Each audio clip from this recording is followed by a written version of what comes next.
बांग्लादेश की पूर्व पीएम शेख हसीना ने सबसे बड़ा ऐलान कर दिया है। बांग्लादेश में वापसी को लेकर उन्होंने खुलेआम बड़ी घोषणा कर दी है। बांग्लादेश में 2024 में हुए हिंसा के बाद शेख हसीना को वहां की कोर्ट ने मौत की सजा सुनाई है, जिसके कई महीनों बाद उन्होंने ये बड़ी घोषणा कर दी है कि वो बांग्लादेश आ रही हैं।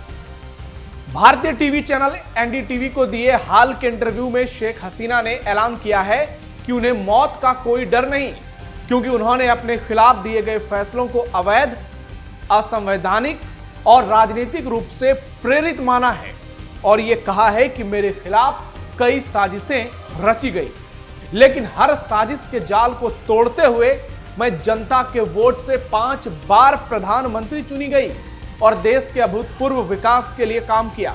शेख हसीना ने साफ साफ कह दिया, मैं साफ तौर पर कहना चाहती हूं कि हर बाधा और हर साजिश को पार करते हुए मैं इस साल अपने देश वापस लौटूंगी। यानी शेख हसीना 2026 में ही बांग्लादेश जाएंगी। पिछले साल नवंबर में ढाका की एक कोर्ट ने शेख हसीना को फांसी की सजा सुनाई। इन घटनाक्रम के बीच उनकी पार्टी अवामी लीग पर तब की अंतरिम सरकार यूनुस ने बैन लगा दिया, लेकिन अचानक शेख हसीना की घर वापसी की खबर ने पूरे बांग्लादेश में और पूरे विश्व में खलबली मचा दी है।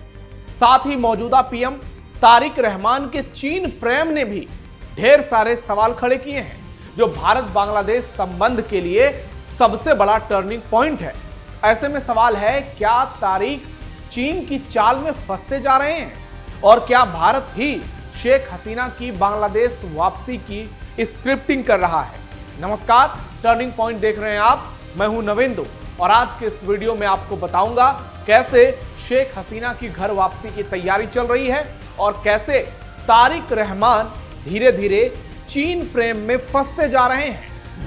चीन के लिए भारत से संबंध बिगाड़ रहा बांग्लादेश। भारत और बांग्लादेश के संबंधों में भी पिछले 2 सालों के दौरान महत्वपूर्ण बदलाव देखने को मिले।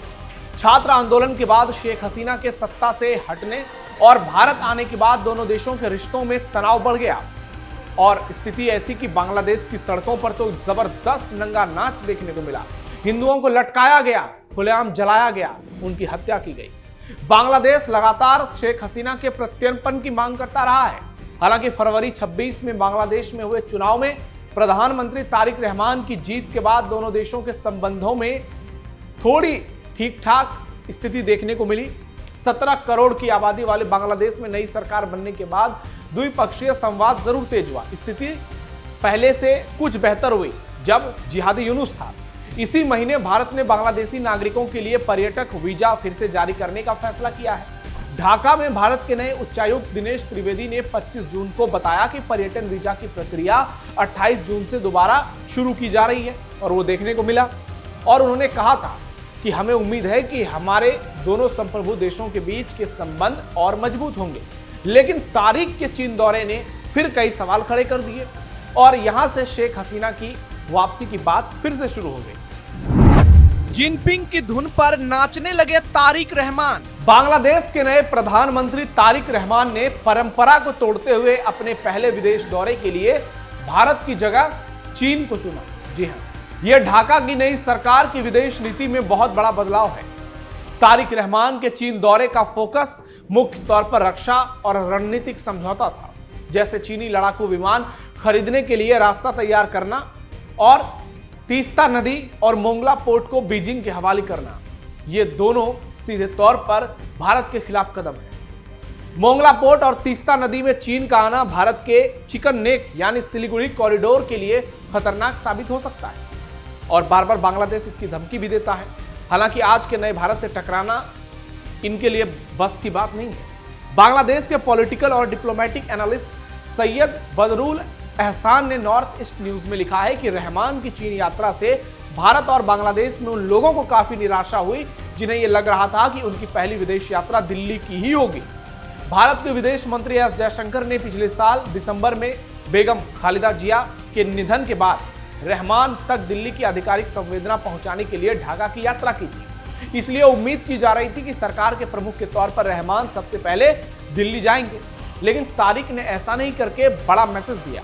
सैयद बदरुल एहसान के मुताबिक तीस्ता और मोंगला पोर्ट पर चीन के साथ समझौता करने वाली बांग्लादेश सरकार के लिए दिल्ली को यह भरोसा दिलाना जरूरी होगा कि बीजिंग के साथ अचानक बेहतर हुए रिश्ते भारत के साथ उसके पारंपरिक संबंधों की कीमत पर नहीं होंगे।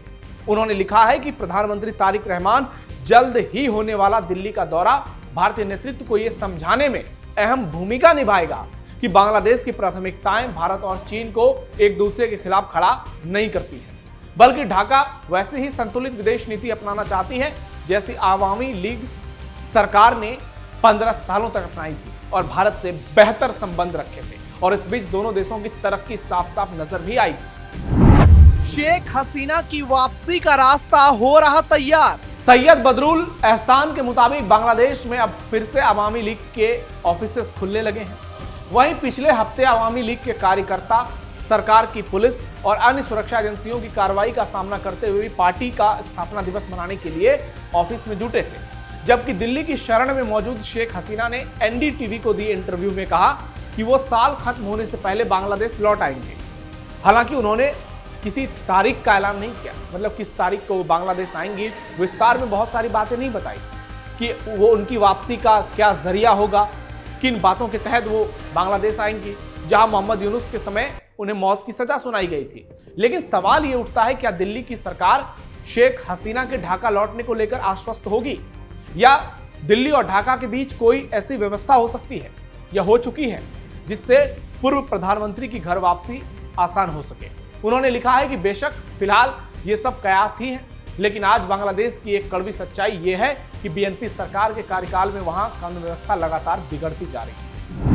पीएम रहमान कर पाएंगे बांग्लादेश का कल्याण। बांग्लादेश में अवामी लीग की स्थापना की सालगिरह के एक दिन बाद ढाका के बाहर तुराग नदी से अवामी लीग के युवा शाखा के कुछ नौजवानों के शव मिले।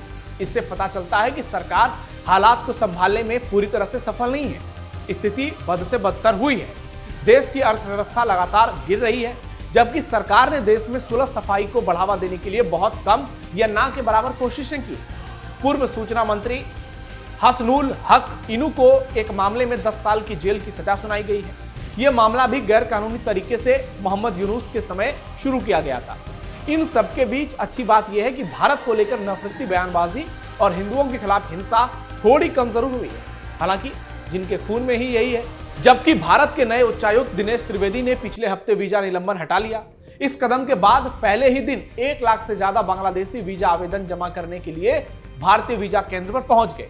त्रिवेदी का यह कदम दिखाता है कि यूनुस सरकार की जानबूझ के की गई भारत विरोधी हरकतें एक बहुत बड़ी गलती और अच्छे पड़ोसी संबंधों पर हमला थी। एक ऐसी स्थिति जिसे अब ढाका और दिल्ली दोनों ही बदलने की कोशिश कर रहे हैं। आपको बता दें कि भारत और बांग्लादेश आपस में 4000 किलोमीटर से ज्यादा सीमा शेयर करते हैं। दोनों देशों के बीच ऐतिहासिक, सांस्कृतिक और सामाजिक संबंध लंबे समय से रहे हैं।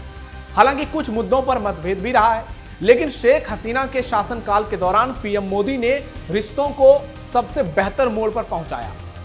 इनसे सीमा पर अवैध प्रवासन का मुद्दा भी सुलझा। भारत जिन लोगों को घुसपैठिया मानता है, उनको तो बांग्लादेश लगातार भेज रहा है, और शुवेंदु अधिकारी के पश्चिम बंगाल के सीएम बनने के बाद माहौल बदल गया है। इस बात पर दोनों मुल्कों में फिलहाल तनातनी देखने को मिल रहा है। ऐसे समय में शेख हसीना का अपने देश लौटने का सार्वजनिक ऐलान निश्चित तौर पर आने वाले समय में एक बड़ा टर्निंग पॉइंट होगा, क्योंकि तारिक रहमान पहले चीन जाते हैं और जो उनका नजरिया देखने को मिलता है वो कई सवालों को खड़े करता है। भारत और बांग्लादेश के संबंध अपने आप में बहुत सारे सवाल उठाते हैं, लेकिन जिस तरीके से नरेंद्र मोदी और शेख हसीना के समय दोनों देशों की स्थिति बेहतर हुई, बांग्लादेश की जीडीपी बढ़ी और शेख हसीना ने देश को सही दिशा में ले जाने की पूरी कोशिश की, यूनुस के आते ही सारा खेल खत्म हो गया। मामला पूरी तरह से पलट गया और जिहादी यूनुस ने व्यवस्थाओं को पूरी तरह से बिगाड़ दिया। हालांकि अब तारिक रहमान की सरकार है, बहुत सारी उम्मीदें की जा रही है, लेकिन क्या तारिक इन उम्मीदों पर खरा उतर पाएंगे? क्या तारिक भारत का भरोसा जीत पाएंगे? क्या तारिक रहमान बांग्लादेश को जर्जर स्थिति से बाहर निकाल पाएंगे? क्योंकि चुनाव में तो सफलता मिल गई, अपार जन समर्थन मिला, लंबे समय बाद लंदन से लौटे तो बांग्लादेश के चुनाव में इतिहास रच दिया। लेकिन इस वक्त बांग्लादेश की कानून व्यवस्था सवालों के घेरे में है। बांग्लादेश की स्थिति हर दिन खराब होती जा रही है। सड़कों पर खुलेआम उत्पात कम होता जा रहा है, लेकिन अभी भी समस्याएं सुलझ नहीं रही हैं, बल्कि बड़े पैमाने पर उलझ रही हैं। ऐसे मोड़ पर अगर शेख हसीना बांग्लादेश जाती हैं और शेख हसीना को जो सजा मिली है उसमें परिवर्तन होता है, वो सजा रद्द कर दिया जाता है, तो ये तय मानकर चलिए। और एक बात, तारिक रहमान अगर शेख हसीना के साथ कोऑर्डिनेशन सही करते हैं, उनकी राय लेते हैं, तो भारत और बांग्लादेश का संबंध एक बार फिर से अपने अच्छे दौर में चला जाएगा और इससे बांग्लादेश को ज्यादा फायदा होगा। भारत आज के दौर में अपनी सफलता की स्क्रिप्ट खुद लिख रहा है और शेख हसीना की वापसी की भी, क्योंकि भारत जानता है शेख हसीना यदि बांग्लादेश जाएंगी तो माहौल बेहतर होगा, चीजें पटरी पर आएंगी और तारिक रहमान जो गलतियां कर रहे हैं उसमें भी सुधार देखने को मिल सकता है, क्योंकि शेख हसीना के लोगों ने तारिक रहमान को वोट किया है, ना कि जिहादी गैंग को। ऐसे में दिल्ली का एक फैसला, पीएम मोदी का एक फैसला बांग्लादेश की पूरी सियासी कहानी को पलट कर रख देगा। आपकी राय हमारे लिए बेहद अहम है, कमेंट बॉक्स में जरूर बताइए। फिलहाल के लिए टर्निंग पॉइंट में इतना ही। हमारे वीडियो को लाइक शेयर कीजिए। धन्यवाद।